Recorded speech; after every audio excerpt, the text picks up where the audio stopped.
Hi అండి, అందరికీ నమస్తే. Welcome to our channel. ఈరోజు రెసిపీ వచ్చేసి పన్నీర్ ఫ్రై.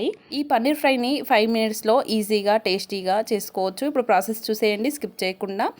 ఒక ప్యాన్ తీసుకొని ఇందులోకి 2 స్పూన్లంతా ఆయిల్ యాడ్ చేసుకొని, జీలకర్ర 1/2 టీ స్పూన్, ఆవాలు 1/2 టీ స్పూన్ యాడ్ చేసుకొని, చిన్న కట్ చేసి పెట్టుకున్న ఉల్లిపాయలని యాడ్ చేసుకోవాలి. ఈ ఉల్లిపాయలని రంగు మారేంత వరకు ఫ్రై చేసుకున్నాక పసుపు 1/2 టీ స్పూన్, ఉప్పు కారం మీరు తినే రుచిని బట్టి యాడ్ చేసుకోండి. ధనియా పౌడర్ 1 టీ స్పూన్, కసూరి మేతి 1/2 టీ స్పూన్ యాడ్ చేసుకొని ఈ ఉప్పు కారం అంతా కర్రీలోకి కలిసేలాగా బాగా కలుపుకొని 2 మినిట్స్ పాటు ఫ్రై చేసుకోవాలి. ఆ తర్వాత చిన్న కట్ చేసి పెట్టుకున్న ఈ పన్నీర్ క్యూబ్స్ని యాడ్ చేసుకోవాలి. ఈ పన్నీర్ క్యూబ్స్ని యాడ్ చేసుకున్నాక ఒక 5 మినిట్స్ పాటు లో ఫ్లేమ్లో కుక్ చేసుకున్నారంటే కర్రీ రెడీ అయిపోతుంది. అంతే అండి, ఎంతో సింపుల్గా ఉండే పన్నీర్ ఫ్రై రెడీ అయిపోయినట్లే. రైస్లోకి అయితే సూపర్ టేస్టీగా ఉంటుందండి. అస్సలు టైం అనేది ఎక్కువ పట్టదు, 5 మినిట్స్లో రెడీ అయిపోతుంది. మీకు ఈ రెసిపీ నచ్చినట్లయితే ఒక లైక్ చేయండి, నా ఛానల్ని సబ్స్క్రైబ్ చేసుకోండి. Thank you for watching.